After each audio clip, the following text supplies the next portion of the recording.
সালাফদের চরিত্র এটা ছিল। কোরআনের আয়াত যখন তারা পড়তেন, কোরআনের আয়াতের সাথে নিজের জীবনটাকে মিলাতেন, নিজের চরিত্রটাকে মিলাতেন। এই আয়াতের লক্ষ্য উদ্দেশ্যের সাথে নিজের জীবনের উদ্দেশ্য মিলাতেন। এর মাধ্যম দিয়ে করণীয় বর্জনীয়গুলো তারা জানতেন। এর মাধ্যম দিয়ে তাদের চরিত্রগুলো স্পষ্ট হয়ে উঠত, একদম স্পষ্ট হয়ে উঠত। কত সাহাবীদের বর্ণনা রয়েছে হাদিসের কিতাবগুলোতে, তাফসিরে, যে অমুক আয়াত শুনে তারা কান্নায় ভেঙে পড়লেন, অমুক আয়াতের তেলাওয়াত শুনে কান্নায় ভেঙে পড়লেন। কেন? দেখছিলেন যে আয়াতের সাথে তার সাথে জীবনটা মিলতেছে না, হচ্ছে না। অথবা অমুক আয়াতের সুসংবাদ শুনে তারা কান্নায় ভেঙে পড়েছেন। কেন? উনি নিজেকে কল্পনাও করতে পারেন নাই যে আল্লাহ তাকে এত ভালোবাসেন, এত পছন্দ করেন। কল্পনাও করতে পারেন না। আলহামদুলিল্লাহ রাব্বিল আলামিন, والصلاة والسلام على أشرف الأنبياء والمرسلين نبينا محمد وعلى آله وأصحابه أجمعين ومن تبعهم بإحسان إلى يوم الدين. اللهم علمنا ما ينفعنا وانفعنا بما علمتنا وزدنا علما. اللهم إنا نعوذ بك من علم لا ينفع ومن قلب لا يخشع ومن نفس لا تشبع ومن دعوة لا يستجاب لها. اللهم آت نفوسنا تقواها وزكها أنت خير من زكاها أنت ولينا ومولاها. يا حي يا قيوم برحمتك نستغيث أصلح لنا إلهنا شأننا كله ولا تكلنا إلى أنفسنا طرفة عين. سبحانك لا علم لنا إلا ما علمتنا إنك أنت العليم الحكيم. সমস্ত প্রশংসা, যাবতীয় গুণগান একমাত্র, কেবলমাত্র, শুধুমাত্র আল্লাহ রাব্বুল আলামিন, আহকামুল হাকিমিন, আরহামুর রাহিমিন, ইলাহুল আলামিনের জন্য, যিনি আমাদেরকে মুসলিম করে সৃষ্টি করেছেন, যিনি আমাদের জন্য উত্তম হালাল রিজকের ব্যবস্থা করেছেন, যিনি আমাদেরকে বিশুদ্ধ হিদায়াতের পথে আহ্বান জানিয়েছেন, যিনি আমাদেরকে মৃত্যু দিবেন, যিনি আমাদেরকে পুনরায় কিয়ামতের দিন তাঁর সামনে হিসাবের মুখোমুখি করবেন এবং বিশুদ্ধ ঈমান, বিশুদ্ধ আমলের ভিত্তিতে যিনি আমাদেরকে নাজাত আর জাযা দান করবেন, সে আল্লাহরই প্রশংসা, যিনি আমাদেরকে প্রতি সপ্তাহের মতো আজকেও কিতাবুত তাওহীদের এই তালিমি মাজলিসে অংশগ্রহণ করার তৌফিক দান করেছেন। আলহামদুলিল্লাহ। সালাতু সালাম আমাদের প্রিয় নবী মুহাম্মদুর রাসূলুল্লাহ সাল্লাল্লাহু আলাইহি ওয়া আলিহি ওয়াসাল্লামের প্রতি আল্লাহ সুবহানাহু ওয়া তাআলা যাকে কল্যাণের আধার করে বিশ্ব মানবতার জন্য মুক্তির দূত করে পাঠিয়েছিলেন, যার আদর্শের বাস্তবায়ন করা প্রত্যেক জাতি, ধর্ম, বর্ণ নির্বিশেষে সকল শ্রেণী পেশার মানুষের জন্য ফরজ করে দেওয়া হয়েছে, যার আদর্শের বাস্তবায়ন প্রকৃত হিদায়াত, কল্যাণ, নাজাত আর সফলতার একমাত্র পথ। আল্লাহুম্মা সাল্লি আলা মুহাম্মদ ওয়া আলা আলি মুহাম্মদ কামা সাল্লাইতা আলা ইব্রাহিম ওয়া আলা আলি ইব্রাহিম ইন্নাকা হামিদুম মাজিদ। আল্লাহুম্মা বারিক আলা মুহাম্মদ ওয়া আলা আলি মুহাম্মদ কামা বারাকতা আলা ইব্রাহিম ওয়া আলা আলি ইব্রাহিম ইন্নাকা হামিদুম মাজিদ। আলহামদুলিল্লাহ, আমরা ইয়াউমুস সাbt বা শনিবারের আসরের পরের এই মুবারক সময়ে পৃথিবী বিখ্যাত মশহুর মারুফ কিতাবুত তাওহীদ যা মুহাম্মদ ইবনে আব্দুল ওয়াহ্হাব রাহমাতুল্লাহ আলাইহির লিখিত কিতাবগুলোর মধ্য হতে অন্যতম একটি কিতাব। এই কিতাবের দার্স আমরা শুরু করেছি। ধারাবাহিকভাবে দার্স চলতে থাকবে শনিবারের আসরের পরের এই সময়ে।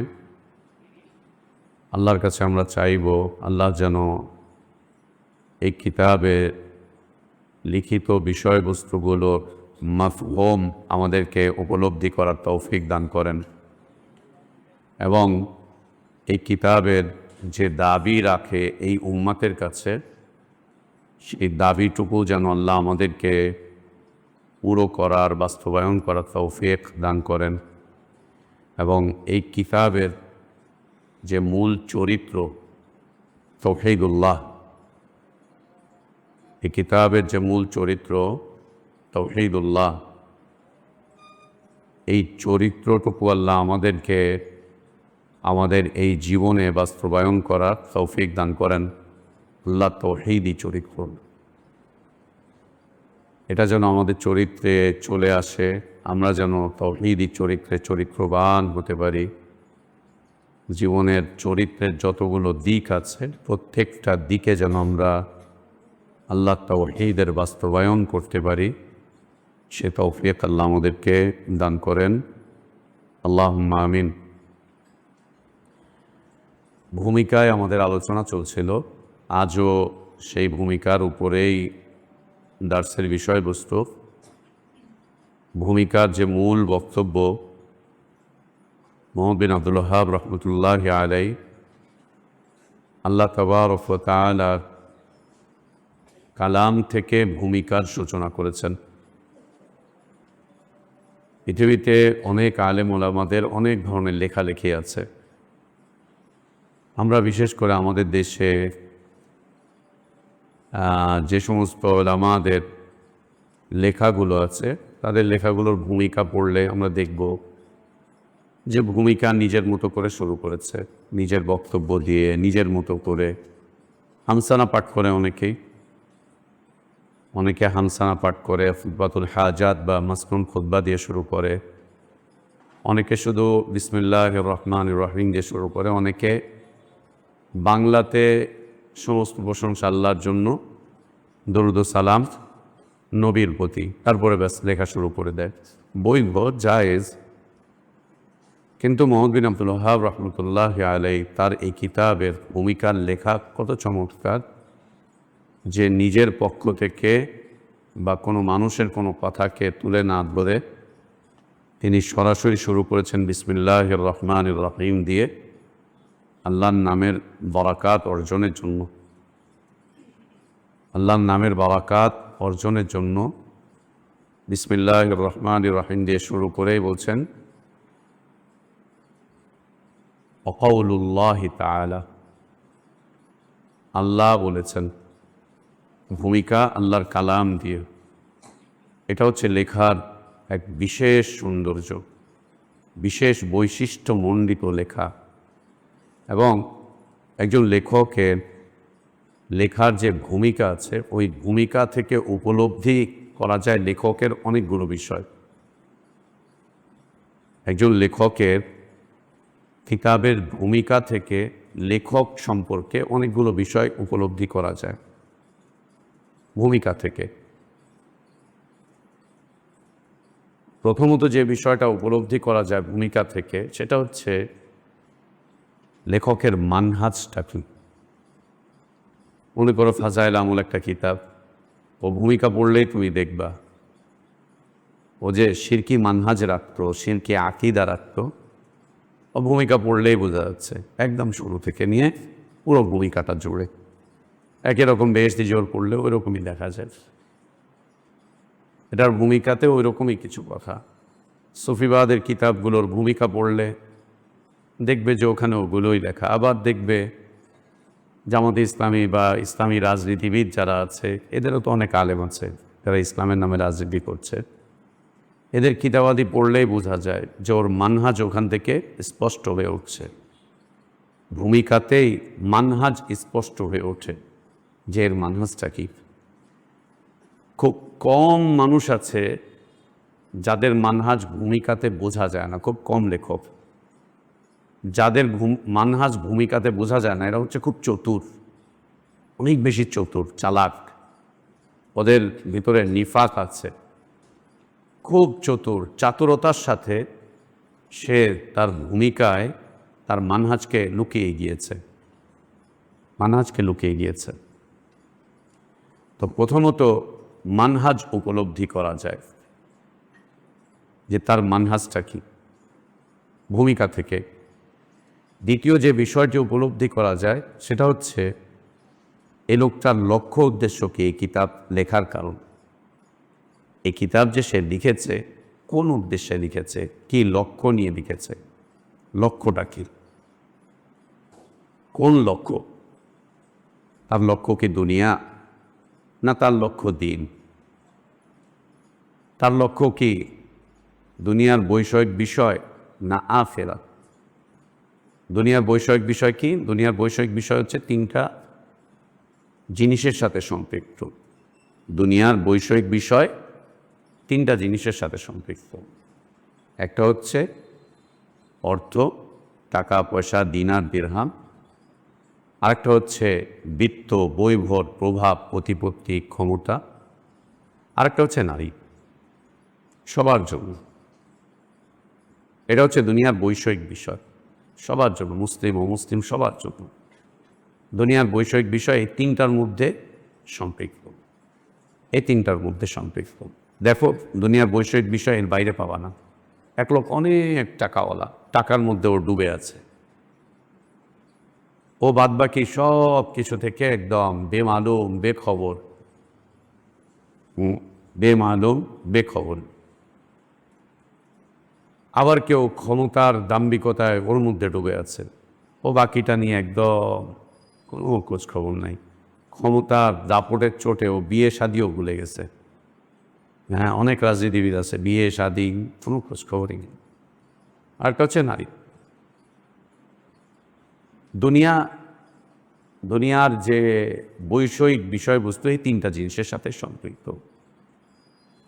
তো লেখকের লেখা থেকে বোঝা যাবে যে তার উদ্দেশ্যটা কি, দিন নাকি দুনিয়া। দ্বিতীয়ত তার লেখার উদ্দেশ্যটা কি, দুনিয়ার বৈষয়িক বিষয়বস্তু নাকি আখিরাত, আল্লাহুম্মা লা আইশা ইল্লা আইশুল আখিরাহ, নাকি আখিরাত। তার লেখার উদ্দেশ্যটা কি, বৈষয়িক না আখিরাত উদ্দেশ্য। এটা ভূমিকা থেকে বোঝা যাবে। যদি বোঝা না যায় বুঝতে হবে লেখক খুব চতুর, অনেক চালাক। লেখক খুব চালাক, খুব চতুর। তৃতীয়ত হচ্ছে লেখকের ভূমিকা থেকেই তার চরিত্র চেনা যাবে, সে কোন চরিত্রের অধিকারী, ভূমিকা থেকেই চেনা যাবে। যেমন মনে করো গল্প উপন্যাস যারা লিখছে, গল্প উপন্যাসের বইগুলোতেও ভূমিকা আছে। লেখকের লেখা থেকে ওর চরিত্র বোঝা যাবে যে ও কোন চরিত্রের, ওর চরিত্রটা কি। এ তো হচ্ছে এর সাথে সাথে যদি দ্বীনের বিষয় নিয়ে কেউ লেখে, মানহাজ স্পষ্ট হবে। এক নম্বর বিষয়, ভূমিকাতে তার মানহাজটা স্পষ্ট হবে। দ্বিতীয়ত হচ্ছে যে তিনি কোন লক্ষ্য উদ্দেশ্য নিয়ে কিতাব লিখেছেন, তার উদ্দেশ্যটা কি, কিতাবটা লেখার কারণটা কি, সেটাও ভূমিকা থেকে, মুকদ্দমা থেকে বোঝা যাবে। তৃতীয়ত তার চরিত্রটাও স্পষ্ট হবে। এর সাথে সাথে আরও একটা সুন্দর বিষয় আসবে, সেটা হচ্ছে লেখকের আল্লাহর দিকে ফিরে যাওয়া, রুজু ইলাল্লাহ, আল্লাহর দিকে ফিরে যাওয়া, ইনাবাতি ইলাল্লাহ, এগুলো স্পষ্ট হবে। ওয়ানিবু ইলা রাব্বিকুম ওয়াসলিমু লাহু মিন ক্বাবলি আন ইয়াতিয়াকুমুল আযাব সুম্মা লা তুনসারুন। রুজু ইলাল্লাহ, ইনাবাতি ইলাল্লাহ, এটা বোঝা যাবে, স্পষ্ট হবে তার ভূমিকাতে। যে লোকটা তার লেখা দিয়ে মানুষকে আল্লাহর দিকে ফিরিয়ে নিয়ে যেতে চেষ্টা করছেন। তার একটা চেষ্টা মাত্র, নিজেও ফিরে গিয়েছেন, মানুষকেও চেষ্টা করছেন আল্লাহর দিকে ফিরিয়ে নিয়ে যেতে। পঞ্চম যে বিষয়টা স্পষ্ট হবে সেটা হচ্ছে লেখকের আল্লাহর প্রতি ভয়, ভীতি, আশা, ভালোবাসা। ভয়, ভীতি, আশা, ভালোবাসা, এই সবগুলো মিলিয়ে একটা। লেখকের আল্লাহর প্রতি ভয়, ভীতি, আশা, ভালোবাসা। আশা, ভালোবাসা, যে যাকে ভালোবাসে সে তার কথা বারবার বলতে থাকে। হ্যাঁ, যে যাকে ভালোবাসে সে তার কথা বারবার বলতে থাকে। কেউ পছন্দ করুক আর না করুক, ওই ঘুরিয়ে ফিরে ওর কথাই বলে, ঘুরিয়ে ফিরে ওর কথাই বলে, ঘুরিয়ে ফিরে ওর কথাই বলে। ওরটাই এসে তুলে ধরে, আরে বলেন না ও তো অমুক, আরে বলেন না উনি তো অমুক, আরে উনি তো অমুক। যে যাকে ভালোবাসে সে তার কথা বলতে থাকে। লেখকের ভয়, আল্লাহর প্রতি ভয়, ভীতি, আল্লাহর প্রতি আশা, আল্লাহর প্রতি ভালোবাসা, আস্থা, এগুলো তার ভূমিকা থেকেই বোঝা যাবে। ভূমিকা থেকেই বোঝা যাবে। কয়টা বিষয় পেলাম আমরা? 5টা। ভূমিকাতে প্রত্যেকটা কিতাবের ভূমিকাতে এই 5টা বিষয় পাওয়া যাবে। এই 5টা বিষয় পাওয়া যাবে ভূমিকাতে। আর যদি না পাই তাহলে বুঝতে হবে লেখক খুব চতুর, খুবই চালাক, খুব চালাক, খুব চতুর। কি? 1 নম্বর কি? মানহাজ। 1 নম্বর কি? লেখকের মানহাজ বোঝা যাবে। যে যেই মানহাজ রাখে তার ভূমিকাতে ওই মানহাজটা স্পষ্ট হয়ে যাবে। তবে এটা বোঝার জন্য জ্ঞান থাকতে হবে। কেন? ভূমিকা কিন্তু একটু কঠিন হয়। কিতাব বোঝার চাইতে ভূমিকা বোঝা কঠিন। বিশেষ করে তোমরা যে হাদিসের কিতাব পড়তেছো এখানে তেমন কোনো ভূমিকা কঠিন নাই। হিদায়া যদি পড়ো, ওরে বাবা, ওটার ভূমিকা পড়াতে গিয়ে নাকি ওস্তাদদের দাঁত ভাঙে, দাঁত ভেঙে যায়। হিদায়া কিতাব খুব কঠিন ভাষার এক কিতাব।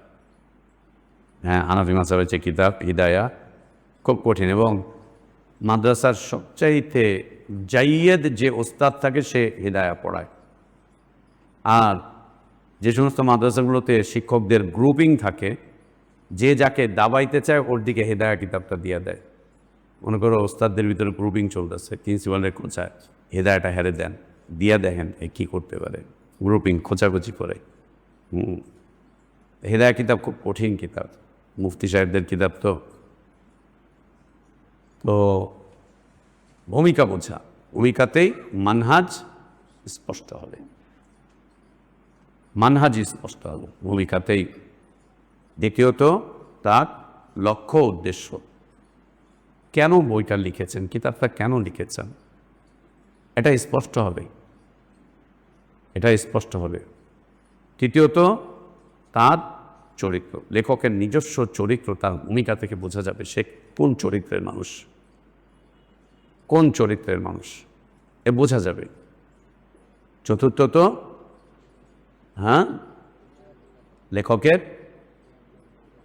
আল্লাহর দিকে ফিরে যাওয়া, রুজু ইলাল্লাহ, ইনাবাতি ইলাল্লাহ, যে দিনই লেখক হয়, বিশুদ্ধ দিনের যদি লেখক হয়, এটা স্পষ্ট হবে যে তিনি তার লেখা দিয়ে আল্লাহর দিকে ফিরতে চাচ্ছেন, মানুষকেও ফিরাতে চাচ্ছেন, মানুষকেও ফিরাতে চাচ্ছেন। পঞ্চমত, লেখকের আল্লাহর প্রতি ভয়, ভীতি, আস্থা, ভালোবাসা, এগুলো স্পষ্ট হয়ে উঠবে। এই যে 5টা বিষয় কিতাবুত তাওহীদের ভূমিকাতে, এই 5টা বিষয় তুমি পাবা। কিতাবুত তাওহীদের ভূমিকাতে তুমি এই 5টা বিষয় পাবা, একদম সুন্দর করে পাবা এই 5টা বিষয়। তিনি তার মানহাজের কথা তুলে ধরছেন যে আল্লাহ তাবারক ওয়া তাআলা তোমাকে, আমাকে, আমাদের সবাইকে, ইনসানকে এবং জিন্নাতকে আল্লাহ সৃষ্টি করেছেন ইবাদতের জন্য। ইবাদতই হচ্ছে মানহাজ,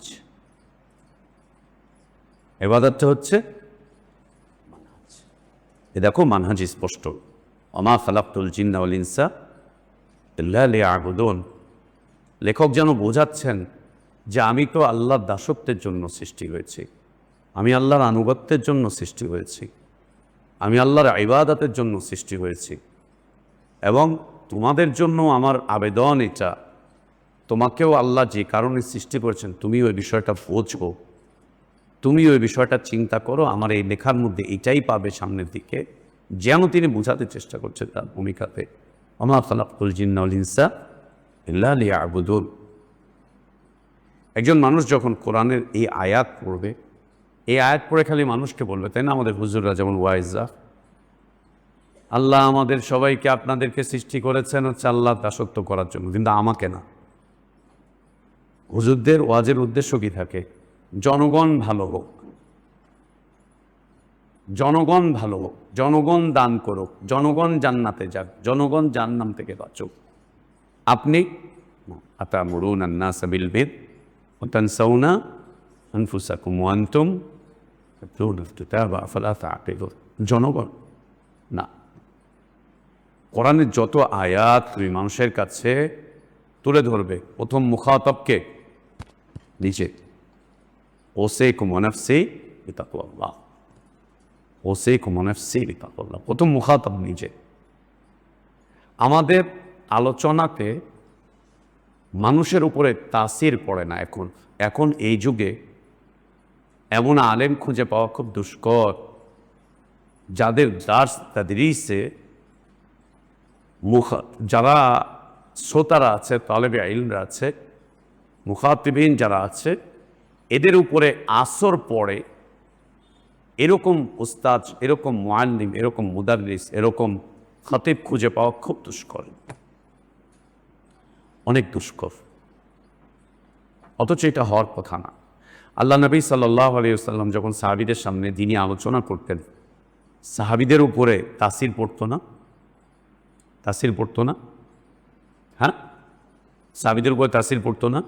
ইরবাদ ইবনে সারিয়া রাদিয়াল্লাহু আনহু বর্ণিত যে সুন্দর হাদিস তিরমিজির, আল্লাহ নবী সাল্লাল্লাহু আলাইহি ওয়াসাল্লাম একদিন আমাদের সামনে ওয়াজ করছিলেন, ফাওয়াদানা মাওআইযাতান বালিগাতান যারাফাত মিনহাল উয়ুন ওয়াজিলাত মিনহাল কুলুব। কি তাসির? এই কথাগুলো কি শেখাচ্ছে? তাসির আল্লাহ নবীর কথায় তাদের অন্তর কাঁপতে শুরু করে দিয়েছে, থরথর করে অন্তর কাঁপছে। অন্তর যে কাঁপছে আল্লাহর ভয়ে, তার বহির্প্রকাশ হচ্ছে যারাফাত মিনহাল উয়ুন, চোখ থেকে পানি পড়ছে, চোখ থেকে পানি পড়ছে। এত বেশি আস্তর পড়ল তাদের উপরে যে তারা মনে করে নিলেন যে আল্লাহ নবী সাল্লাল্লাহু আলাইহি সাল্লাম জীবনের শেষ বিদায়ী বক্তব্য, বিদায়ী তালিম, বিদায়ী দার্স করছেন আমাদের মাঝে, জীবনের শেষ দার্স করছেন আমাদের মাঝে। সাহাবীদের অন্তরে এটা ধাক্কা এত বেশি লাগলো, এর আসর এত বেশি লাগলো যে তারা মনে করলেন যে আল্লাহ নবী সাল্লাল্লাহু আলাইহি ওয়াসাল্লাম মনে হয় আমাদের থেকে বিদায় নিয়ে চলে যাবেন। এটাই মনে হয় আল্লাহ নবী সাল্লাল্লাহু আলাইহি ওয়াসাল্লামের শেষ বক্তব্য, এটাই মনে হচ্ছে নবী সাল্লাল্লাহু আলাইহি ওয়াসাল্লামের শেষ দার্স, শেষ তালিম, শেষ তারবিয়াত আমাদের জন্য। এবং তারা নবী সাল্লাল্লাহু আলাইহি ওয়াসাল্লামের কাছে আবেদনও করলেন, হে আল্লাহ রাসূল, আপনি আমাদেরকে আরও কিছু বলেন, আরও কিছু বলেন, আরও কিছু বলেন, আমাদের জন্য আরও কোনো নসিহত থাকলে আরও নসিহত করেন। আর আমরা এখন আলোচনায় বসলে নসিহত চাইবো তো দূরের কথা, আরও কিছু শুনবো তো দূরের কথা, আমরা বিরক্ত হই। শেষ করে না কেন? দূর, আর কত গেজাইব? শেষ করে না কেন? দূর, আর কত গেজাবে? আর কত, আর কত? ছাড়ে না কেন? ছাড়ে না কেন? একজন বাম হাত দিয়ে এরকম কাটতে থাকে, বাম হাতের এই আঙ্গুলের নখটা খায়, আর এই আঙ্গুল দিয়ে ওই সময় হচ্ছে ওটা এ কাটতেছে, খাচ্ছে। আরেকজন চুল কাটছে, তো আরেকজন ঘুমাচ্ছে, আরেকজন ওরা খোঁচা মারতেছে, আরেকজন হাসতেছে।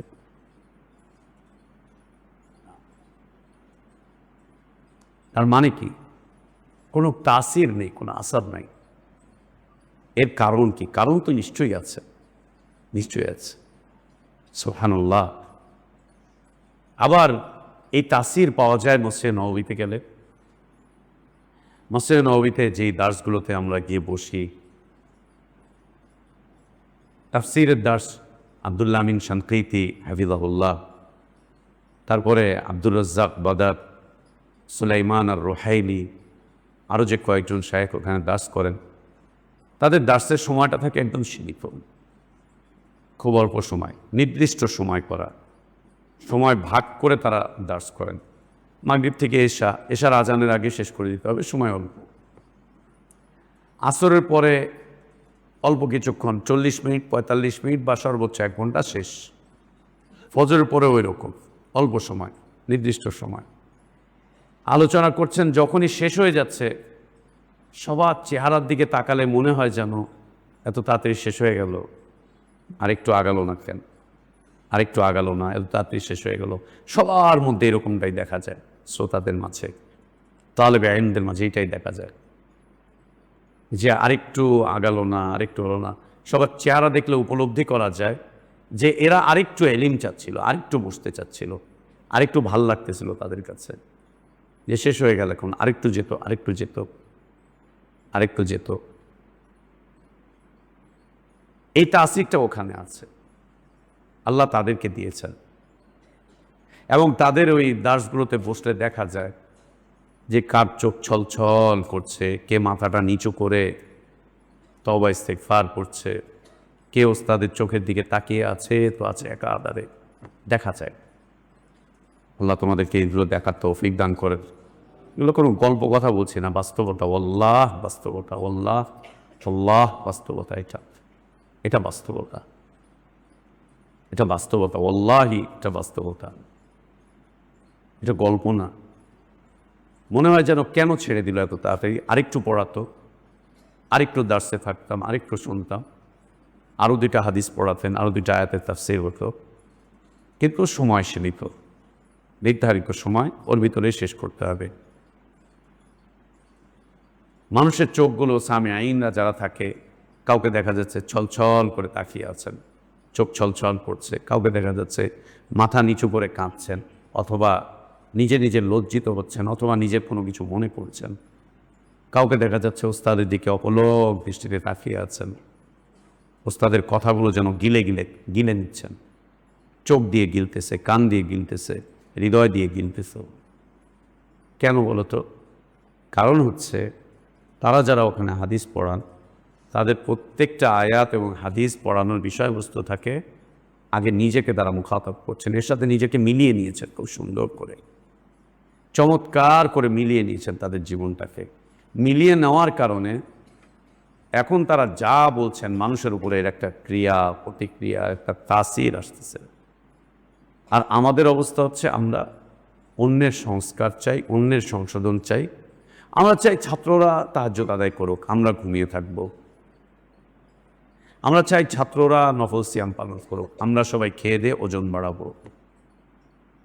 আমরা চাই ছাত্ররা সবর করুক, আমরা আমাদের মতো চলবো। আমরা চাই ছাত্ররা আল্লাহর অলি হয়ে যাক, দেশের মানুষ আল্লাহর অলি হোক, সম্প্রদায় আল্লাহর অলি হোক, সম্প্রদায় সবর করুক, সবাই জান্নাতি হয়ে যাক, সবাই পাপ ছেড়ে দিক। কিন্তু নিজে, এটা আমার না, এটা আমার জন্য না, এটা আমার জন্য না। এই জায়গাটাতে হচ্ছে সমস্যার কারণ, এইটা হচ্ছে সমস্যার কারণ। নিজে নিজেকে আগে মুখাতব করুন। সালাফদের চরিত্র এটা ছিল, কোরআনের আয়াত যখন তারা পড়তেন, কোরআনের আয়াতের সাথে নিজের জীবনটাকে মিলাতেন, নিজের চরিত্রটাকে মিলাতেন। এই আয়াতের লক্ষ্য উদ্দেশ্যের সাথে নিজের জীবনের উদ্দেশ্য মিলাতেন। এর মাধ্যম দিয়ে করণীয় বর্জনীয়গুলো তারা জানতেন, এর মাধ্যম দিয়ে তাদের চরিত্রগুলো স্পষ্ট হয়ে উঠত, একদম স্পষ্ট হয়ে উঠত। কত সাহাবীদের বর্ণনা রয়েছে হাদিসের কিতাবগুলোতে, তাফসিরে, যে অমুক আয়াত শুনে তারা কান্নায় ভেঙে পড়লেন, অমুক আয়াতের তেলাওয়াত শুনে কান্নায় ভেঙে পড়লেন। কেন? দেখছিলেন যে আয়াতের সাথে তার সাথে জীবনটা মিলতেছে না, হচ্ছে না। অথবা অমুক আয়াতের সুসংবাদ শুনে তারা কান্নায় ভেঙে পড়েছেন। কেন? উনি নিজেকে কল্পনাও করতে পারেন নাই যে আল্লাহ তাকে এত ভালোবাসেন, এত পছন্দ করেন, কল্পনাও করতে পারেননি। আমাদের সালাফদের লেখার মধ্যে একটা বিষয় পাওয়া যেত যে তারা নিজেদেরকে মুখাতব করতেন, নিজেদেরকে মুখাতব করতেন, তারপরে অন্যরা। এবং কোরআনের আয়াতের পাঠক যারা, কোরআনের আয়াতের পাঠক যারা, যারা কোরআনের আয়াত তেলাওয়াত করবে, যারা তেলাওয়াত করবে, যারা পড়বে, যারা দলিল হিসাবে আয়াতকে উপস্থাপন করবে, সে যেন আগে নিজের জীবনের সাথে একে মিলিয়ে নেয়। তেমনই একটি আয়াত মানব সৃষ্টির রহস্য, মানব সৃষ্টির উদ্দেশ্য এবং একই সাথে জিন্নাতদের সৃষ্টির রহস্য, উদ্দেশ্য, আল্লাহ কেন সৃষ্টি করেছেন।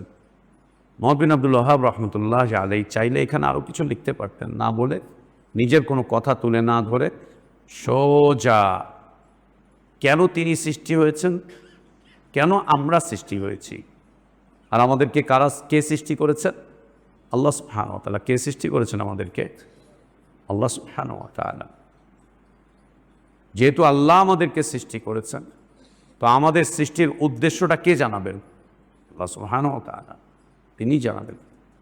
যে লোকটা মোবাইল ফোন কোম্পানি তৈরি করেছে বা মোবাইল ফোন আবিষ্কার করেছে, সেই বলবে যে এটার আবিষ্কারের পিছনের কারণটা কি। এইটার আবিষ্কারের পিছনের কারণ এই লোকটা যা বলতে পারবে। যে লোকটা জেনারেটর আবিষ্কার করেছে সে এটার কথা ওইভাবে বলতে পারবে না। যে জেনারেটর আবিষ্কার করেছে সে বলতে পারবে, হ্যাঁ আমি মানুষের জীবনে পাওয়ার দিতে চাচ্ছিলাম, জেনারেটরের মাধ্যম দিয়ে এই একটা পাওয়ার আসবে, এই আসবে, এই আসবে, এই আসবে। এটা যে তৈরি করেছে সে বলছে যে হ্যাঁ এটা আমি মানুষের যোগাযোগ ব্যবস্থাকে একদম কাছাকাছি আনতে চাচ্ছিলাম, যাতে সারা দুনিয়ার মানুষ যোগাযোগের ক্ষেত্রে খুব সংক্ষিপ্ত হয়ে যায়, একদম কাছাকাছি চলে আসে। এবং এই মোবাইল ফোন প্রমাণ করছে যে দুনিয়া খুব ছোট, দুনিয়া খুব ছোট, দুনিয়াটা খুব ছোট। দুনিয়া বড়, দুনিয়া বড়, দুনিয়া বড়, দুনিয়া খুব ছোট, একদম ছোট। দুনিয়া খুব ছোট, তার একটা প্রমাণ বহন করছে এই যোগাযোগ মাধ্যম।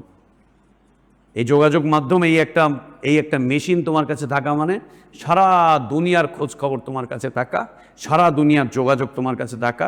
তুমি আগে যদি ওই দেশে যে একটা কাজ করতে হতো, এখন আর ওখানে যে কাজটা করার দরকার নেই, তুমি এখানে বসে ওখানে সংবাদ পাঠিয়ে ওখান থেকে সব তথ্য নিয়ে তুমি এখানে বসে সব কিছু করতে পারছো। এ প্রমাণ করছে দুনিয়া খুব ছোট, দুনিয়া খুব ছোট। এর তুলনায় জান্নাত অনেক বড়, অনেক বড়, জান্নাত অনেক বড়। দুনিয়া খুব ছোট, একদম ছোট, সীমিত। দুনিয়ার পরিধি খুব সীমিত, আয়তন খুব সীমিত, আয়তন পরিধি খুব সীমিত, একদম ছোট, একদম সংক্ষিপ্ত। দুনিয়ার এই প্রান্ত থেকে ও প্রান্ত তেমন বড় কিছু না, তেমন বড় কিছু না।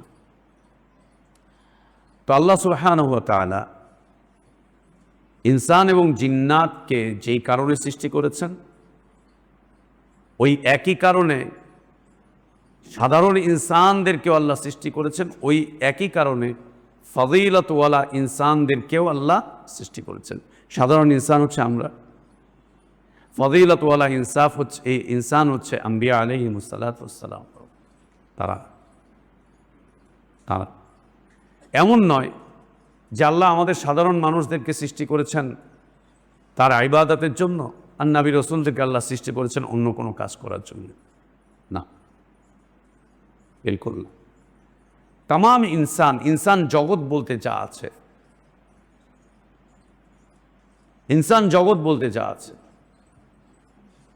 সকল ইনসানের সৃষ্টি, এবং জিন্নাত বলতে যা আছে সকল জিন্নাতের সৃষ্টি একটা মাত্র উদ্দেশ্যে, সেটি হচ্ছে লিয়াবুদুন।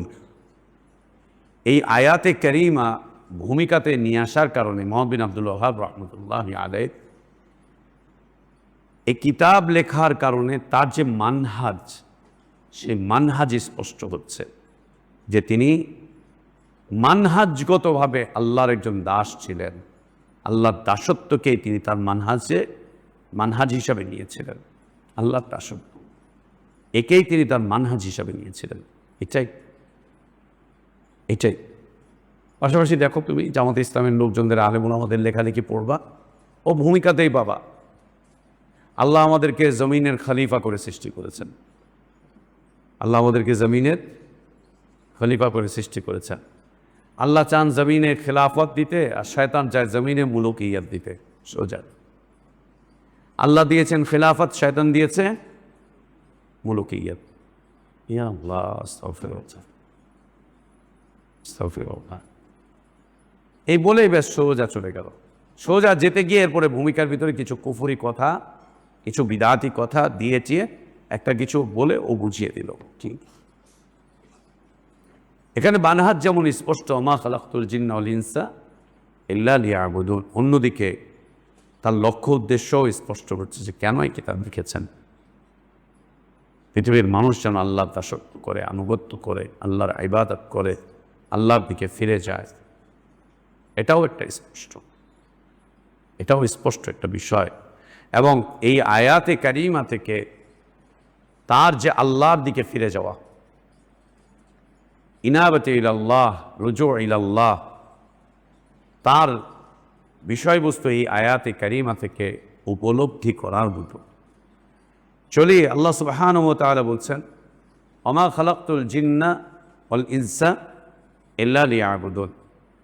আল্লাহ জিন্নাত এবং ইনসান, জিন্নাত এবং ইনসান, সকল জিন এবং সকল মানুষকে আল্লাহ তাবারক ওয়া তাআলা সৃষ্টি করেছেন কেন? আল্লাহর ইবাদতের জন্য।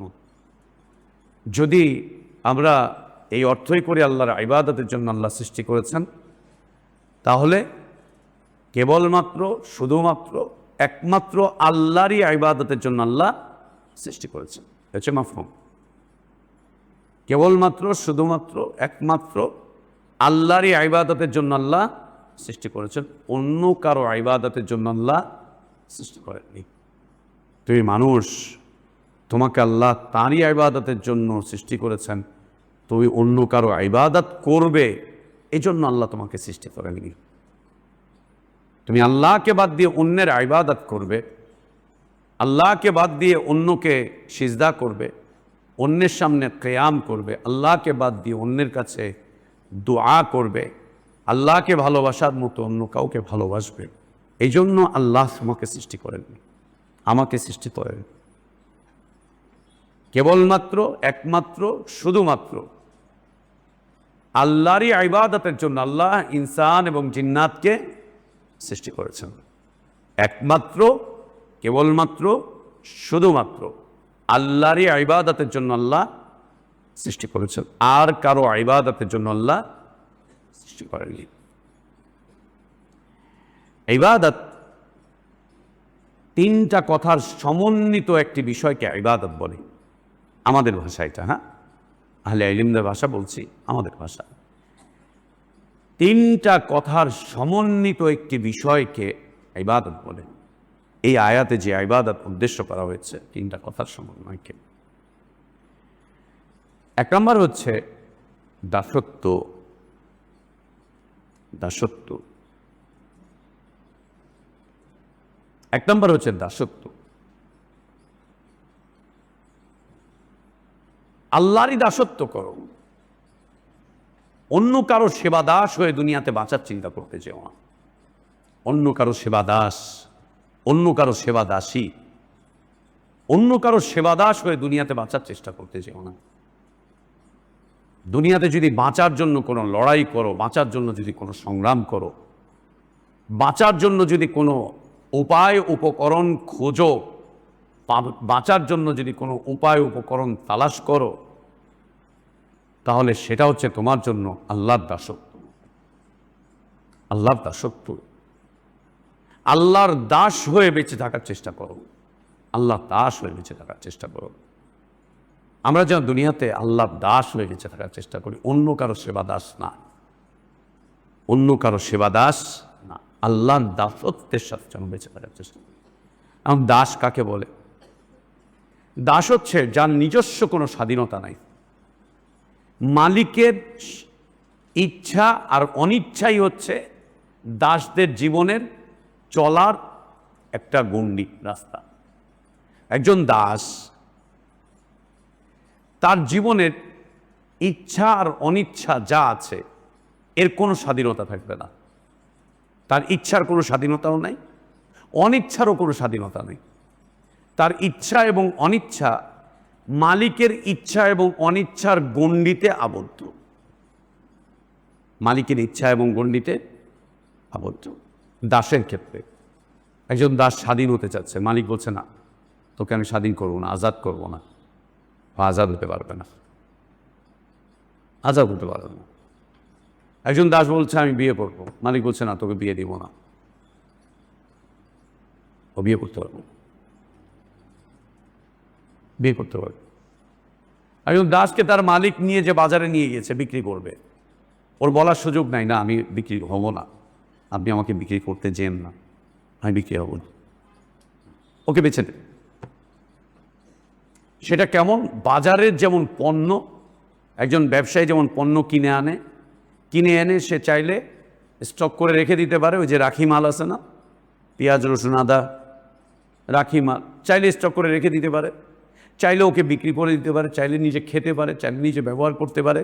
বাজার থেকে কিনে আনা পণ্যগুলো যেরকম, একজন দাসী তার মালিকের কাছে পণ্যের মতো।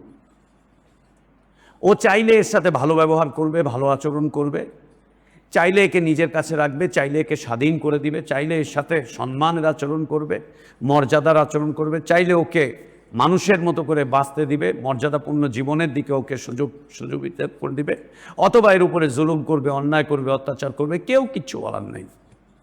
এক্ষেত্রে ইসলাম নির্দেশনা দিয়েছে, তুমি তোমার দাসীদের সাথে সুন্দর আচরণ করো, উত্তম আচরণ করো, তুমি যা খাও তাকেও তা খেতে দাও, তার ইচ্ছা অনিচ্ছার ব্যাপারে খেয়াল রাখো। ইসলাম নির্দেশনা দিয়েছে। কয়জন মানবেন ইসলামের নির্দেশনা? কয়জন? আজকে এখন বর্তমান সময় পৃথিবীতে দাসত্বের ওই প্রথাগুলো দেখা যায় না। যদি দেখা যেত তাহলে এই আয়াতের অর্থ, দাসত্বের অর্থটা স্পষ্ট হয়ে উঠত। মালিক চেয়েছে দাসকে খালি গা করে রেখে দিতে, সারাদিন কড়া রোদের মধ্যে খালি গা করে রেখে দিয়েছে, তীব্র গরম, খালি গায়ে দাঁড়িয়ে আছে, পিঠ ফোসকা পড়ে গেছে, কিছু বলার নেই। উচিত ওর উপরে ইনসাফ করো, ভালো ব্যবহার করো, কিন্তু না, আমার লোক, আমি যা ইচ্ছা তাই করবো, আমি যা ইচ্ছা তাই করবো। চাইলে ওকে 3 বেলা খাবার না দিয়ে 1 বেলা খাবার দিচ্ছে, চাইলে ওকে ভালো থাকার জায়গা না দিয়ে ওকে গোয়াল ঘরে নিয়ে রাখতেছে, মনে চাইলে ওকে মারধর করতেছে, যা ইচ্ছা তাই করছে, এমনকি ওর দিনদারিতার উপরে পর্যন্ত আঘাত করছে। যেমন বিলাল রাদিয়াল্লাহু আনহু, আল্লাহর জীবন ছিল এবং অনেক সাহাবীদের জীবন ছিল। আল্লাহ নবী সাল্লাল্লাহু আলাইহি ওয়াসাল্লাম সাহাবীদের উপরে এত এত এত নসিহত করেছেন দাসীদের ব্যাপারে, যে সাহাবীরা উৎসাহিত এত বেশি হয়েছিলেন যে সাহাবীরা নিজেদের দাসীগুলোকে আজাদ করা শুরু করলেন, স্বাধীন করে দেওয়া শুরু করলেন। এবং এক্ষেত্রে নবী সাল্লাল্লাহু আলাইহি ওয়াসাল্লাম সুন্দর একটা নীতি দিয়ে রেখেছিলেন যে যদি মুমিন হয়, মুসলিম হয়, তাহলে তাকে আজাদ করে দাও, ছেড়ে দাও, তাকে তার স্বাধীনতার উপরে দিয়ে দাও, স্বাধীনতা দিয়ে দাও। তো প্রথম কথা হচ্ছে দাসত্ব। আল্লাহর দাস হয়ে দুনিয়াতে বেঁচে থাকো, তার মানে আল্লাহর ইচ্ছা আর অনিচ্ছার কাছে নিজের ইচ্ছা আর অনিচ্ছাকে জলাঞ্জলি দিয়ে দাও, নিজের ইচ্ছা আর অনিচ্ছাকে জলাঞ্জলি দিয়ে দাও। আল্লাহর পছন্দ আর অপছন্দের কাছে নিজের পছন্দ আর অপছন্দকে জলাঞ্জলি দিয়ে দাও, জলাঞ্জলি দিয়ে দাও।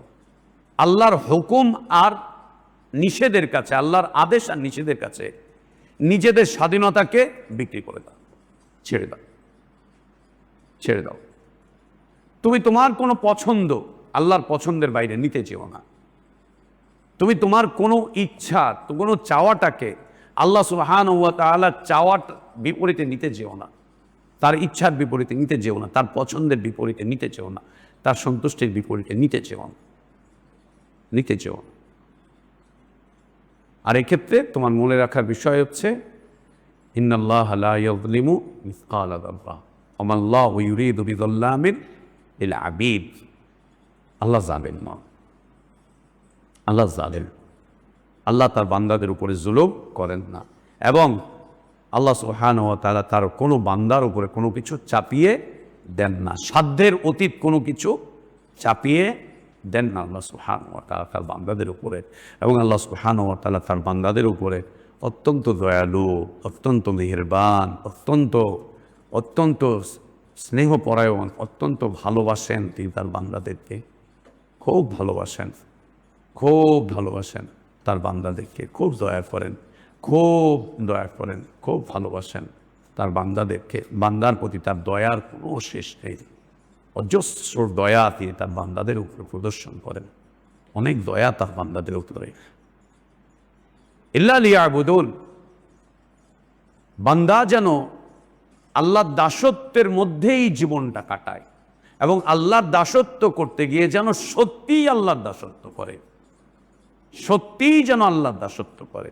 আল্লাহর এই দাসত্ব করতে গিয়ে যেন তার মধ্যে কোনো ফুটিলতা না আসে, তার মধ্যে যেন কোনো রিয়া না আসে। আল্লাহর দাসত্ব করতে গিয়ে যেন কোনো ধরনের রিয়া না আসে, কোনো ধরনের রিয়া যেন না আসে। ও যেন লোক দেখানো কোনো কাজ না করে, সত্যিই যেন আল্লাহ দাসত্ব করেন। আর দাসত্ব কি? নিজের ইচ্ছা, নিজের পছন্দ, নিজের চাওয়া, নিজের বিষয়বস্তুগুলো সব কিছুকে আল্লাহর পছন্দ আর অপছন্দের কাছে সমর্পণ করে দেওয়া। না, আমার আল্লাহ জানেন আমার জন্য কোনটা কল্যাণ, আমার আল্লাহ খুব ভালো জানেন আমার জন্য কোনটা উপকারী, কোনটা ক্ষতিকর। যেটা উপকারী সেটা আমার আল্লাহ আমার জন্য হালাল করে দিয়েছেন, যেটা আমার জন্য ক্ষতিকর সেটা আমার জন্য আমার রব হারাম করে দিয়েছেন। যেটা পবিত্র সেটা আমার রব আমার জন্য হালাল করেছেন, যেটা অপবিত্র সেটা আমার রব আমার জন্য হারাম করে দিয়েছেন, নিষিদ্ধ করে দিয়েছেন। আমার রব জানেন আমার জন্য কোনটা উপযোগী, কোনটা উপকারী। আমার রবের চাইতে আমি বেশি জানি না, আমার রবের চাইতে কেউ বেশি জানে না, কেউ বেশি জানে না। দাসত্ব অন্য কারো দাস না, অন্য কারো দাস না। দাস তার মনিবের কাছে যেভাবে দাঁড়ানো উচিত, আমরা যেন আমাদের রবের কাছে ঠিক সেইভাবে করে দাঁড়াই, সেইভাবে করেই যেন আমাদের রবের সামনে আমরা ঝুঁকে যাই, সেইভাবে করেই যেন আমাদের জীবনটাকে আমরা দাসত্বের শৃঙ্খলার মধ্যে নিয়ে আসি। সে দাসত্ব হবে কার? আল্লাহ সুবহানাহু ওয়া তাআলা। আর শুধুমাত্র তার, শুধুমাত্র তার, আল্লাহ শুধুমাত্র তার। দ্বিতীয়ত হচ্ছে আনুগত্য। আনুগত্য, আনুগত্য, আনুগত্য বুঝি? আনুগত্য হচ্ছে কোনো হুকুম শোনার পরে সেটার বিপরীতে আর না যাওয়া, কোনো হুকুম শোনার পরে সেটার বিপরীতে আর না যাওয়া। আদেশ করেছেন সালাত আদায় করো, ছাড়ার সুযোগ নেই। আদেশ করেছেন সিয়াম পালন করো, ছাড়ার সুযোগ নেই। আদেশ করেছেন যাকাত দাও, ছাড়ার সুযোগ নেই। আদেশ করেছেন আল্লাহর রাস্তায় দাওয়াত দাও, ছাড়ার সুযোগ নেই। আদেশ করেছেন পবিত্র জীবন যাপন করো, ছাড়ার কোনো সুযোগ নেই, ছাড়ার সুযোগ নেই। এক্ষেত্রে উত্তম নমুনা হচ্ছে আল্লাহর আনুগত্য করতে গিয়ে কোনো প্রশ্ন না করা, আল্লাহর আনুগত্য করতে গিয়ে কোনো প্রশ্ন না করা, আল্লাহকে কোনো প্রশ্ন না করা, আল্লাহকে কোনো প্রশ্ন না করা। আল্লাহর আনুগত্য করতে গিয়ে আল্লাহকে কোনো প্রশ্ন না করা। কেন যে আল্লাহ এইভাবে করে না খায় থাকার হুকুম করলেন? আজীব কথা। খাউন টাউন সব আছে, টাকা পয়সা সব আছে, এরপরে 1 মাস ব্যাপী না খায় থাকতে বসছে, এমন কথা। কি কারণে আল্লাহ এইভাবে করে মহিলাদের একেবারে হিজাবের মধ্যে বস্তাবন্দি হয়ে থাকতে বললেন? না, হিজাবকে কি বলছে? বস্তাবন্দি। নাউযুবিল্লাহ, নাউযুবিল্লাহ। বস্তাবন্দি, বস্তাবন্দি। আস্তাগফিরুল্লাহ। আরে বাবা, আমি কামাই করব, আমি খাবো দাবো, কেন 2.5% জাকাত দিতে কইল? আমার টাকা আমি কেন জাকাত দিব? কেন দেব? এই প্রশ্ন করার পরেও যদি জাকাত দেয়ও, ওর ওই জাকাত ওর জন্য কোনো উপকার বয়ে আনবে না,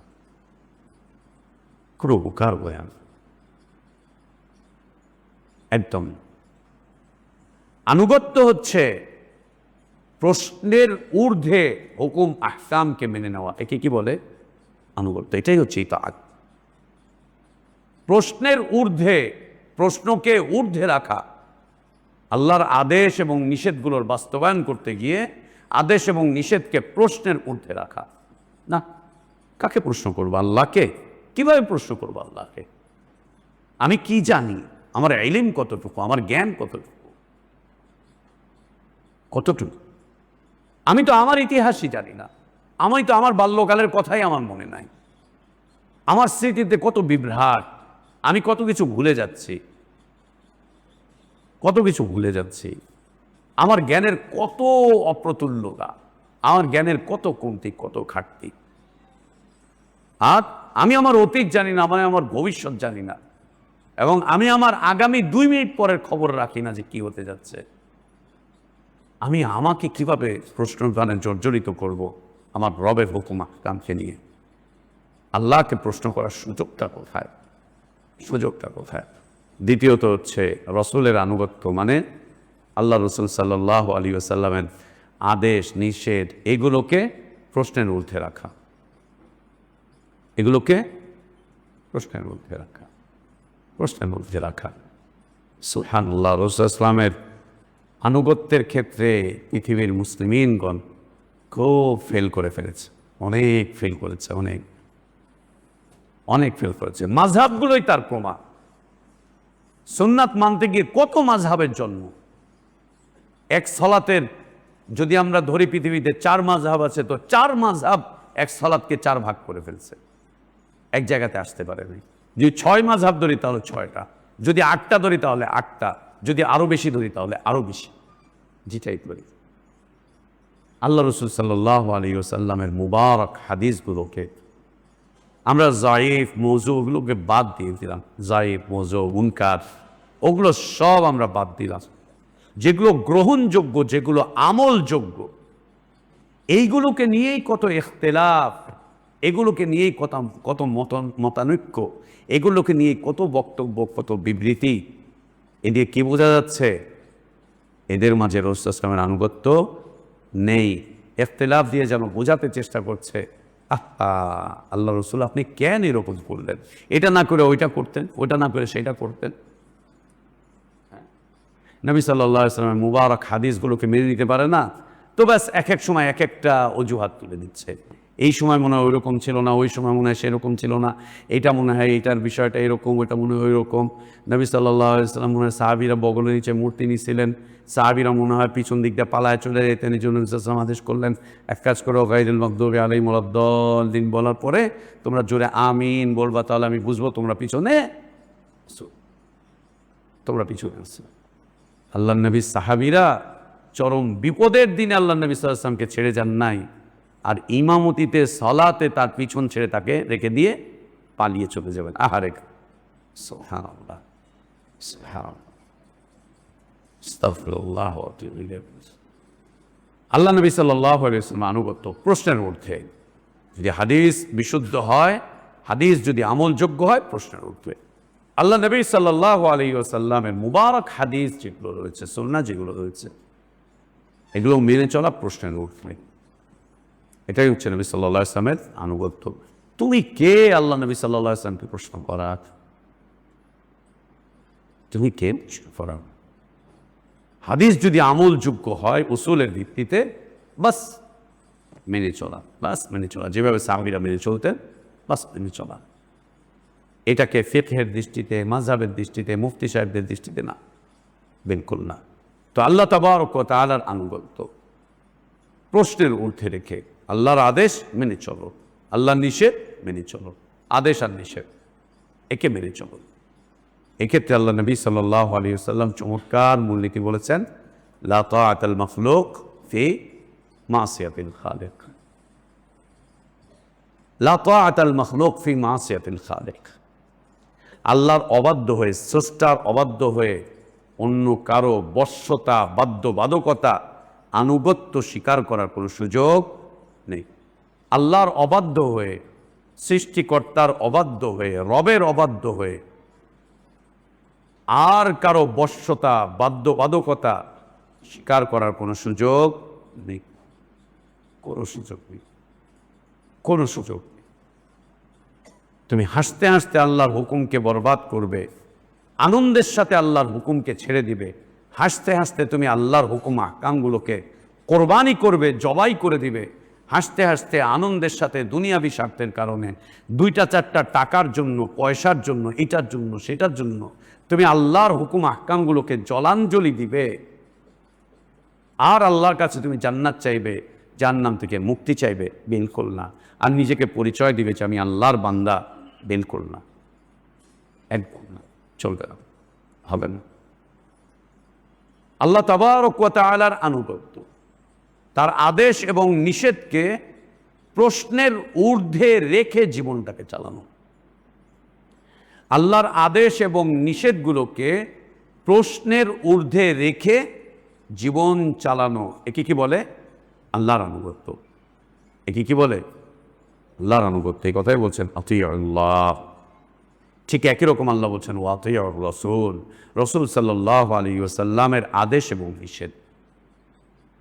আল্লাহ রসুল সাল্লাল্লাহু আলাইহি ওয়াসাল্লামের আদেশ এবং নিষেধ। ইত্তিবা সুন্নাহ হাদিস পড়েছিলাম না আমরা, যে আল্লাহর আদেশ আর রসুলের আদেশ, উভয় আদেশকে মেনে চলা, উভয় আদেশকে মেনে চলা, প্রশ্নের ঊর্ধ্বে রেখে। আল্লাহ নবী সাল্লাল্লাহু আলাইহি ওয়াসাল্লামের কাছে আল্লাহ তাবারক ওয়া তাআলা ওয়াহী পাঠাতেন। নবী সাল্লাল্লাহু আলাইহি ওয়াসাল্লাম নিজের মন গড়া কোনো কথা বলতেন না, নিজের থেকে কোনো শরীয়ত তিনি রচনা করেননি, নিজের থেকে কোনো দিন ধর্ম তিনি মানুষের কাছে প্রচার করেননি, নিজের দিকে মানুষকে ডাকেননি, তিনি আল্লাহ থেকে পেয়েছেন। তো তার কথাকে তুমি তোমার মানহাজ দিয়ে যাচাই করো, তার কথাকে তোমার হুজুর দিয়ে, তোমার মুফতি সাহেব দিয়ে, তোমার শাইখকে দিয়ে, নবী সাল্লাল্লাহু আলাইহি ওয়াসাল্লামের সুন্নাতকে তুমি তোমার তরিকা দিয়ে, বাপদাদাকে দিয়ে যাচাই বাছাই করো, আর মান নির্ণয় করো, আর পাল্লার মধ্যে উঠিয়ে দেখো কাঠটা ভারী আর কাঠটা হালকা। কাঠটা ভারী আর কাঠটা হালকা কি? হাদিস সহি মানলাম, হাদিসটা সহি এটা মানলাম, কিন্তু এই দেশের অধিকাংশ ওলামারা এটা পালন করে না। ওই সহি হাদিসটা এই দেশের জয়ীফ হাদিসের কাছে হালকা, এই দেশের জয়ীফ হাদিসটা সহি হাদিসের তুলনায় ভারী, অতএব এই দেশে এটা চলবে না, অতএব এই দেশে এটা চলবে না। সুবহানাল্লাহ। এই কয়েকদিন আগে, মনে হয় 15-20 দিন আগে, উত্তরায় একটা মাদ্রাসায় ভিজিটে গেছিলাম। একটা মাদ্রাসা, শুনলাম মাদ্রাসাটার মুদির যে সে হচ্ছে ইয়ামানি সালাফি। তো দেখতে খুব ইচ্ছে করলো, ইয়ামানের একজন সালাফি আলেমী মাদ্রাসার মুদির। ছোট্টখাটো একটা হিফজখানা মাদ্রাসা, নুরানি নাজেরা হিফজ কিতাব বিভাগ আছে, কুয়েতি একটা সংস্থায় মাদ্রাসাটা করেছে। তো আমাকে আমাদের এক দিনী ভাই এবং আমাদের একজন উস্তাদ আমাকে বললেন, যাওয়ার পরে ওনাকে নিয়েই গেলাম আমি সাথে করে। যাওয়ার পরে ওইখানে মাদ্রাসার তালিম তারবিয়াত নিয়ে কথাবার্তা বলবো, কিছু দেখাশোনা করব। তো এরপরে ইয়ামানি যে মুদির আছে তার সাথে পরিচয় হব। তো ইয়ামানি মুদিরের সাথে পরিচয় হতে গেলে ওইখানে আরেকজন বাঙালি মুদির আছে। জজের সাথে কথা বলতে হলে কার সাথে কথা বলা লাগবে? আগে উকিলের সাথে। উকিল ছাড়া জজ কথা বলে না। ঠিক একই রকম আল্লাহর কাছে কিছু নিতে চাইলে কাকে লাগবে? পীর সাহেবকে লাগবে। পীর সাহেব ছাড়া আল্লাহ কারো কথা শুনবে না। বুঝতে পারছি তো? আস্তাগফিরুল্লাহ ওয়া আতুবু ইলাইহ।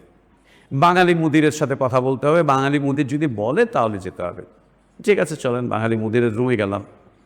যে ছেলেটাকে মুদির হিসাবে দেখছি ওকে আমার খুব পরিচিত লাগতেছে, অনেক পরিচিত মনে হচ্ছে, যেন ওর সাথে আমার লম্বা সময়ের পরিচয়, সম্পর্ক এই সেই। তো আমি ঢুকে সালাম দিলাম। সালাম দেওয়ার পরে মুসাফা করার জন্য এক হাত বাড়ালাম, তো ও 2 হাত বাড়ালো। ও যখন 2 হাত বাড়ালো তো আমি 1 হাত বাড়ালাম, তো দেখলাম ও 2 হাত দিয়ে আমার 1 হাত ধরতে গিয়ে ওর কাছে কেমন ইতস্তত লাগতেছে, আমার দিকে ভালো করে তাকায় আছে। এরপরে বসলাম, বসার পরে বললাম যে আপনার নাম? তো নাম বলল, আমি নামটা বলতেছি না, নাম বলল। কণ্ঠটা পরিচিত, চেহারাটাও পরিচিত। তো একটা পর্যায়ে নাম জিজ্ঞেস করলাম, নাম বললো, তা আমি আমার নাম বললাম। তো ও আমার নাম বলে আমাকে পরিচিত অপরিচিত এমন কিছু বোঝাতে চেষ্টা করলো না। ওর নামটা যখন বলল, আমি বললাম যে আপনাকে চেনা চেনা লাগতেছে, কোথায় দেখছি, কই কথা হয়েছে? বলছে না বুঝতে পারছি না। আপনি কি সৌদি আরব ছিলেন? জিজ্ঞেস করলাম। বলছে হ্যাঁ। দাম্মামে ছিলেন? জি হ্যাঁ। খোবারে ছিলেন? জি হ্যাঁ। রাহিমাতে ছিলেন? জি হ্যাঁ। হ্যাঁ, আপনার নাম তাহলে অমুক না? তা আমাকে বলছে আপনি? বললাম যে আমি তো এই। ও আচ্ছা, আপনি কই ছিলেন? এই জায়গায় যায়। ও তাহলে আপনি কবে আসছেন? আমাকে বললো। আমি বললাম 2008-এ আসছে। জিজ্ঞেস না আপনি কবে আসছেন? আচ্ছা আমি 18 সালে আসছেন। আমাকে বললো যে সৌদি আরব থেকে আসছেন, তো ওইখানকার আকিদা, মানহাজ, মাসলাক সব ধরে রাখছেন না ছেড়ে দিচ্ছেন? এখনো কি ওইখানকার আকিদা, মানহাজ, মাসলাক সব ধরে রাখছেন না ছেড়ে দিচ্ছেন? আমি বললাম, আমি তো কখনোই ওইখানকার আকিদা, সৌদি আরবের আকিদা, মানহাজ, মাসলাক কোনোদিনও মানি নাই, গ্রহণও করি নাই। বলেন না, ওইখানে যেটা করতেন। বললাম হ্যাঁ, যেটা করতাম সেটা, কিন্তু ওইখানেটা না। তো ওটা কি ছেড়ে দিচ্ছেন নাকি? আমি ওটা কি ছেড়ে দেওয়ার জিনিস?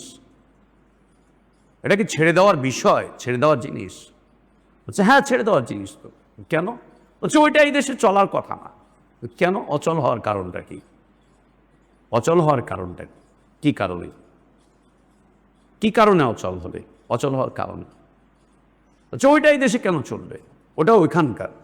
তাই বললে আপনি কি করেছেন? বলছে আমি ওটা ওইখানে এয়ারপোর্টে রেখে চলে এসেছি।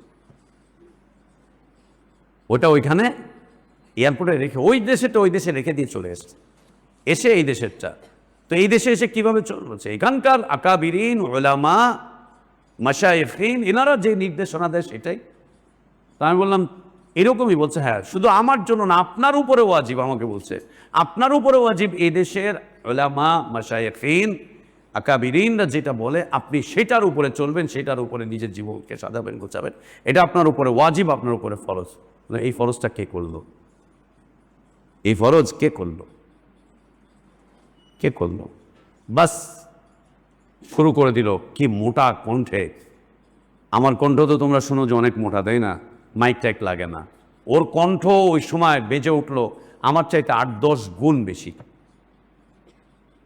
মোটা কণ্ঠে। তখন আমি বললাম যে আমি কিন্তু আপনার মেহমান, আমি এখানে আপনার সাথে তর্ক করতে আসি নাই, আমি আপনার সাথে কোনো বিষয়ে মুবাহাসা করতে আসি নাই। বারবার বলছি, আমি মুবাহাসা করতে আসি নাই, মুনাজারা করতে আসি নাই, আমি তর্ক করতে আসি না। আমি কিন্তু মেহমান, আমি জিয়ারতে এসেছি। মেহমানের সাথে এটা কোন আচরণ? একাধারে তর্ক, ভাষা কি কঠিন। হ্যাঁ, কেন এগুলো করতেছে? খায়েশ মেটাচ্ছে, জেদ মেটাচ্ছে। কেন? ও দাম্মামে শাইখ মতিউর রহমান ওকে কি অপমান, অপদস্থ করেছিল, এই কারণে ওইখানে ওর কিছু সমস্যা হয়েছিল। ওর আকিদা মনে করে, যেমন বলছে যে আমি আমারটা ওইখানে রেখে দিয়ে চলে এসেছি। ও ওইখানে দাম্মামের দাওয়া সেন্টারে শেখ মতিউর রহমানের কাছে গিয়ে ওইখানে প্রমাণ করতো ও সালাফি। বাইরে এসে, বিল্ডিংয়ের নিচে এসে ও প্রমাণ করতো আমি চরমনায়ের লোক। ওইখানে বলতো আমি সালাফি আকিদা রাখি, নিচে এসে বলতো আমি দেওবন্দি আকিদা রাখি। ওনার সামনে বসে বলতো যে না, ইনি ঠিক আছে। নিচে যখন আসতো লোকজনদের সাথে রাস্তায়, ওইখানে গিয়ে বলতো উনি কি ঘোড়ার দিন কচুটা জানে, এগুলা কিচ্ছু না, আমাদের দেওবন্দি আলেমরা অনেক বড় বড়, এই সেই এগুলা পড়তো। একটা পর্যায়ে শেখ মতিউর রহমানের কাছে এই সমস্ত সংবাদগুলো যখন গেছে, তখন শেখ মতিউর রহমান ওকে সেন্টারে যেতে নিষেধ করে দিচ্ছে।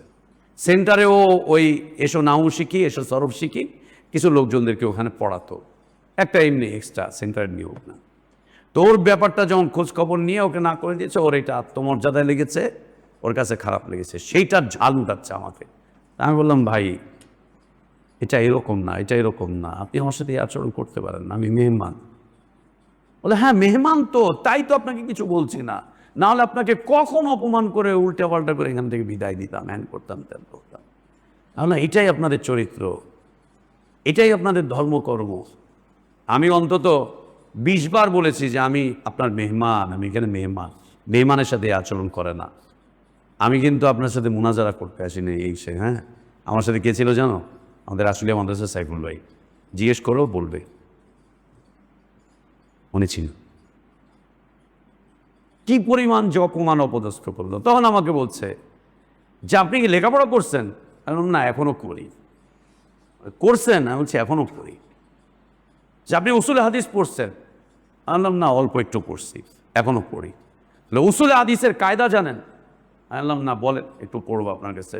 যে উসুলে হাদিসের কায়দা হচ্ছে, যদি কোনো জনগোষ্ঠী জয়ীফ হাদিসের উপরে আমল করে, যদি কোনো জনগোষ্ঠী জয়ীফ হাদিসের উপরে আমল করে, আর ওই এলাকায় যদি সহি হাদিস থেকে থাকে, তাহলে ওই সহি হাদিস বর্জন করে জয়ীফ হাদিসের উপরে আমল করতে হবে। এটাই হচ্ছে উসুলে হাদিসের মূল কথা। আমি কোথায় আছে? বলে মুস্তালাহুল হাদিসে আছে। একটু হাদিসে কিতাবটা বের করেন, আমি একটু পড়ি আপনার কাছে। হ্যাঁ, আমি আপনাকে পড়াবো, আসেন আমার মাদ্রাসায়, আসেন, মুস্তালাহুল হাদিস পড়ায় দিয়ে যান। সহি হাদিসের উপরে আমল করা যাবে না যদি কোনো এলাকার মানুষ জয়ীফ হাদিসের উপরে আমল করে, ইত্তেফাকান যদি আমল করে তাহলে আর সহিহ হাদিসের উপর আমল করা যাবে না, ওই সহিহ হাদিসটাকে বাতিল বলতে হবে, জয়ীফ হাদিসের উপর আমল করতে হবে। কারণ এটা তো উসুলে হাদিসের কথা না, মুস্তালাহ হাদিসের কথা না, তাহলে কিসের কথা? আল্লাহ এটা আপনাদের উসুলে ফিকের কথা। কোথায়? না, আপনাদের উসুলে ফিকের একটা কিতাব আছে না, নুরুল আনওয়ার, ওইখানে এটা লেখা আছে। ওইখানে এটাই মিথ্যা কথা, ফালতু কথাটা লেখা আছে যে যদি কিয়াসটার উপরে মানুষ আমল করে আর সেই কিয়াস যদি ফালতুও হয়, ওই কিয়াসের উপরে যদি বেশি মানুষ আমল করে তাহলে কিয়াসের উপরে আমল করতে হবে, এর বিপরীতে সহিহ হাদিসকে ছেড়ে দিতে হবে। যদিও সেই হাদিসের বর্ণনাকারী আবু হুরায়রা এবং আনাস রাদিয়াল্লাহু আনহুর মতো ব্যক্তিত্ব হয়, তারপর হাদিসকে ছেড়ে দিতে হবে। এটা তো উসুল হাদিসের কথা না, না ওই হলো ওইটাই। একটা পর্যায়ে বললাম, দেখেন আমি কিন্তু মেহমান, আমি জিয়ারতে আসছি, তাহলে ওঠেন যান। হ্যাঁ ঠিক আছে, চলে আসলাম, সময় বলে আসলাম, দেখা হবে সাদ, আবার তোমার সাথে আবার দেখা হবে, যে আবার দেখা হবে। এটা রাসূলের আনুগত্য না, এটা আল্লাহ রাসূল সাল্লাল্লাহু আলাইহি ওয়াসাল্লামের আনুগত্য না। জেনে বুঝে ইচ্ছা করে বিশুদ্ধ হাদিসকে বর্জন করে, উপেক্ষা করে, আল্লাহ নবীর নামে জাল কথাবার্তা তৈরি করে সেই দিকে এগিয়ে যাওয়া, এটা করতো না। আল্লাহ এবং তার রসুলকে প্রশ্নের ঊর্ধ্বে রেখে তাদের আদেশ এবং নিষেধ মেনে চলা।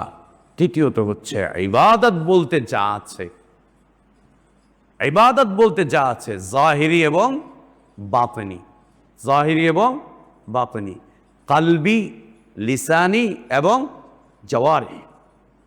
ইবাদত বলতে যা আছে সেটা জাহিরি হোক অথবা বাতিনি, সেটা মুখের হোক, সেটা অন্তরের হোক, সেটা অঙ্গ প্রত্যঙ্গের হোক, সবটুকু এককভাবে এক আল্লাহর জন্য নির্ধারণ করা। আল্লাহ তাবারক ওয়া তাআলা এই জন্যই সৃষ্টি করেছেন। এ কথাই আল্লাহ তাবারক ওয়া তাআলা বলছেন, খালাকতুল জিন্না ওয়াল ইনসা ইল্লা লিয়াবুদুন। এবং ইবাদত সম্পর্কে আহলে ইলমগণের সুন্দর সুন্দর বক্তব্য আছে, যেমন ইবনুল কাইয়িম জাওজি রাহিমাহুল্লাহর বক্তব্য আছে, মুহাম্মদ বিন আব্দুল ওয়াহাব রাহমাতুল্লাহর বক্তব্য আছে, ইমাম ইবনে কাসির রাহমাতুল্লাহি আলাইহি ইবাদতের পরিচয় দিয়েছেন, ইমাম কুরতুবী রাহিমাহুল্লাহ তিনিও ইবাদতের পরিচয় দিয়েছেন, আহলে ইলমগণ সুন্দর সুন্দর পরিচয় দিয়েছেন। যত পরিচয় দিয়েছেন সকল কথাগুলো এই তিনটা কথার সাথে সম্পৃক্ত, যে দাসত্ব করো একমাত্র আল্লাহ, আনুগত্য করো একমাত্র আল্লাহ, ইবাদত বলতে যা আছে পুরোটাই তুমি নিসবত করো কার দিকে?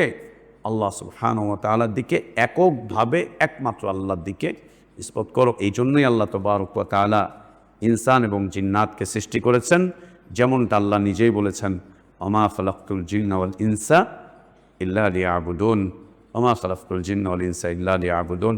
আল্লাহ আমাদের ইলমে বারাকাত দান করেন, হায়াতে বারাকাত দান করেন, নেক আমলটুকু আল্লাহ কবুল করেন, ভুলগুলোকে আল্লাহ সংশোধন করে দেন, গুনাহগুলোকে আল্লাহ মাফ করে দেন, আমাদের ইলমের এই পথকে আল্লাহ সহজ করে দেন, ইলমের এই পথকে আল্লাহ সহজ করে দেন, ইলমের এই পথকে আল্লাহ সহজ করে দেন।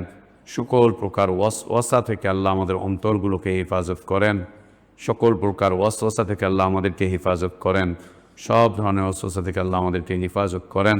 আমাদেরকে আল্লাহ তার সন্তুষ্টির পথে আরও এক ধাপ, আরও এক ধাপ, আরও এক ধাপ এভাবে করে হাঁটি হাঁটি পা পা করে এগিয়ে যাওয়ার তৌফিক দান করেন। আল্লাহুম্মা আমিন। ওয়া আখির দাওয়ানা আলহামদুলিল্লাহি রাব্বিল আলামিন।